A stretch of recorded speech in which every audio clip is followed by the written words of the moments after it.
안녕하십니까 여러분, 꽃보다 취업 강원 대표입니다. 오늘은 여러분들한테 하나은행 채용호고 가져왔습니다. 지금 은행들이 계속 뜨고 2025년 채용 시장의 문이 활짝 열리고 있는데, 원래 이제 시즌이 시작되면 은행 중에서 하나은행하고 우리은행이 제일 먼저 떠요. 예년보다는 하나은행이 조금 늦게 뜬 편인 것 같은데, 여러분들이 하나은행을 절대 놓치면 안 되는 이유가 있죠. 하나은행은 2023년 하반기부터 필기시험에 금융 필기가 없이 ACS랑 디지털 상식만 보게 돼 있어서 내가 금융 관련된 필기시험 준비를 열심히 하지 않았더라도 한번 좀 도전해 볼 만한 은행이기 때문에 꼭 넣으셔야 됩니다. 2025년은 정말 어려운 시기였습니다. 왜 이렇게 어려운 시기가 펼쳐졌고 대응 방안이 뭔지는 제가 위에 드리는 영상 링크 보시면 명확하게 아실 수 있을 거고요. 상담에 오시면 직무 설정, 방향성 설정, 내 스펙으로 어느 정도 기억할 수 있는지, 내 자소 상태가 지금 얼마나 형편없는지, 그런 것들 제가 명확하게 말씀드릴 테니까 상담 오세요. 여러분들의 구독과 좋아요가 저한테 큰 힘이 되니까 구독, 좋아요 꼭 부탁드리겠습니다. 자, 하나은행 어떤 은행일까요?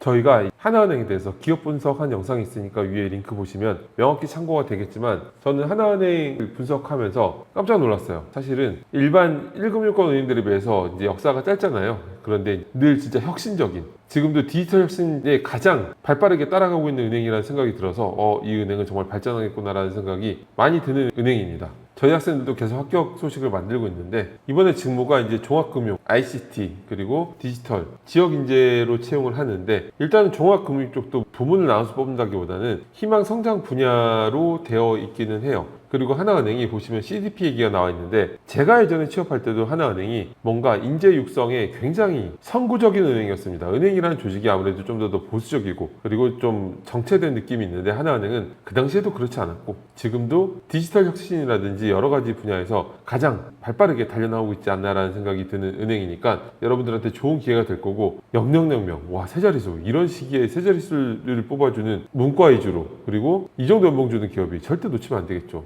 그리고 혹시 지역 쪽에 연고가 있다면 지역 인재를 활용하시는 것도 괜찮을 것 같아요. 지역 인재를 활용하시면 훨씬 더 여러분들이 경쟁력 있게 원서를 넣을 수가 있습니다. 수도권으로 오고 싶어하는 학생들이 굉장히 많기 때문에 그런 것들을 역으로 틈새 시장을 노릴 수가 있을 거고요. 자, 자소서 항목을 보겠습니다. 첫 번째 항목은 입행 후 이루고 싶은 목표와 목표를 달성하기 위한 본인의 성장 계획. 이거는 입사 후 포부죠. 입사 후 포부인데, 일단은 뭐 천자라고 해서 다 채울 필요 없이 7, 800자 정도만 써도 충분한데, 일단은 입사 후 포부라는 건 먼저 두 가지식으로 포부를 딱 던져줘야 돼요. 하나은행 안에서 이러한 뭐 IB가 되고 싶습니다, 뭐 그런 식으로 던져줘야 되겠죠. 이거는 여러분들의 가치관을 넣은 어떤 워딩을 만들어서 넣어야 되고요. 다른 구차한 설명 없이 바로 포부를 두 가지로 던져주는 게 제일 좋아요. 그 다음에 입사 후 커리어 플랜, 여러분들이 입사 후에 어떤 업무를 어떻게 수행하고 어떻게 하고 나중에는 10년 뒤에는 이런 것까지 해내고 싶다, 이런 커리어 플랜을 구체적으로 적어야죠. 뭐 열정을 다하고 선배님들 말씀 잘 듣고 팀 화합을 이루고 이런 쓸데없는 얘기 말고, 정말 은행원으로서 필요한 업무만 명확하게 타겟해서 넣으시면 좋고요. 그 중에서도 또 한 발 더 나아가서 하나은행에 맞는 얘기를 넣으면 굉장히 좋지 않을까 싶긴 해요. 성장 계획 안에서 하나은행의 CDP 제도를 활용하는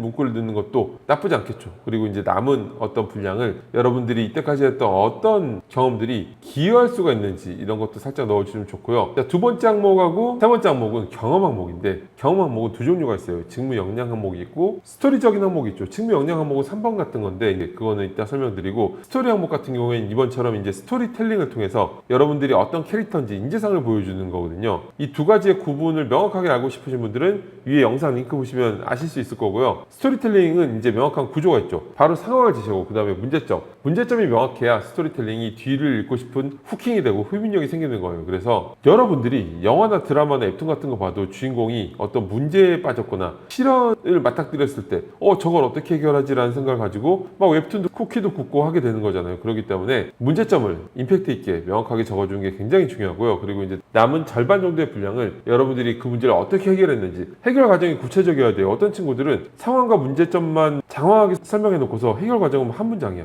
사실 여러분들이 뭘 했는지 보라고 쓰는 건데, 그거는 구조상 안 맞겠죠. 자, 일단은 이번 항목을 봤을 때는 제안하면서 설득했던 경우, 이거는 회복 경험인데, 회복 경험을 쓸 때 중요한 게 뭐냐면 양측의 주장이 뭔지, 논거가 뭔지가 명확하게 나와야 되고, 그리고 양쪽 다 타당한 얘기를 해야 돼요. 한쪽이 이상한 얘기를 하고 있으면 이 스토리의 긴장감이 사라져요. 한쪽이 일을 안 하려고 그래. 이런 걸 설득하는 과정은 첫 문장에서 이미 결론이 나고 이 팽팽한 긴장감이 없기 때문에 한 명만 족치면 되잖아요. 그렇기 때문에 여러분들이 양쪽 다 팽팽한 긴장감을 유지할 수 있게 작성했으면 좋겠고, 저희 꽃보다 취업 학생들 같은 경우에는 저희 마스터자주에 갈등 중재했던 경험이 있으니까 그거를 넣고서 그 다음에 느낀 점 같은데, 그러한 여러분들의 커뮤니케이션 역량, 어떤 소통에 기반한 어떤 제안 능력이 장점으로 작용했다라고 작성하시면 되겠죠. 자, 3번 항목이 본인이 성장하고 싶은 분야에서 차별화된 역량, 은행에서 이걸 어떻게 발휘할 수 있을지. 이거는 역량을 많이 써야 되는 거지 은행에서 발휘할 수 있는 거를 많이 쓰는 게 아니에요. 중점은 여러분들이 어떤 역량을 갖고 있느냐죠. 은행에서 궁금해하는 건 여러분들이 역량을 어떻게 갖고 있느냐이기 때문에 사실 그 뒤는 어떤 역량이지만 얘기하면 상상이 가는 부분이니까 역량 얘기를 많이 써야 돼요. 보통 이게 말씀드렸던 직무와 직접적인 경험을 통해서 이제 전문성을 어필하는 건데, 800자니까 한 두 가지 정도를 소주와 구분했으면 좋겠죠. 제일 중요한 건 이런 항목들에서 중고시임, 인턴 같은 업무 경험이에요. 업무 경험만큼 어필할 수 있는 경험이 없어요. 그렇기 때문에 그런 업무 경험이 있다면 뭐 500자 정도 적고 남은 300자를 짧게 뭐 협상력, 데이터 역량, 아니면 무슨 금융 관련된 차별화된 인사이트 이렇게 풀어내면 좋은데, 어쨌든 이건 이상적인 거고 여러분이 가지고 계신 경험들을 기반으로 구성을 잘 하셨으면 좋겠어요. 그런데 나는 은행 관련된 경험도 없고 금융권 관련된 경험도 없어. 그런 경우에는 협상력이나 어쩔 수 없이 뭔가 다른 어떤 스토리적인 항목을 활용할 수밖에 없겠죠. 그게 베스트는 아니지만 어쨌든 그거 말고 대안이 없으니까 그렇게 하시는 것도 좋을 것 같고, 마지막 항목, 향후 은행 산업의 전망에 대해서 본인의 생각을 작성하고 하나은행의 발전 방향. 일단 이거는 지금 은행 산업이 어떤 트렌드를 갖고 어떤 계기로 어떻게 변화하고 있는지, 뭐 핀테크라든지 여러 가지, 지금 은행이 아니어도 여러 가지 부분에서 다른 결을 가진 경쟁사들이 늘어나고 있죠. 그런 것들을 작성해도 되고, 어쨌든 그런 상황에 대한 풀이를 하신 다음에 그 중에서도 하나은행이 가진 어떤 강점들, 제가 아까 기업 분석 영상 올렸다 그랬잖아요. 거기서 하나은행들이 보시면은 디지털 관련된 강점들이 굉장히 많아요. 그런 것들을 이제 활용해서 이런 것들을 이렇게 해나갔으면 좋겠다라고 인사이트를 명확하게 보여주시면 됩니다. 자, 오늘 하나은행 채용 공고를 같이 봤는데 여러분들이 이렇게 고여있지 않고 끊임없이 발전하려는 은행 안에서 좋은 기회를 얻을 수 있으면 좋겠습니다. 감사합니다.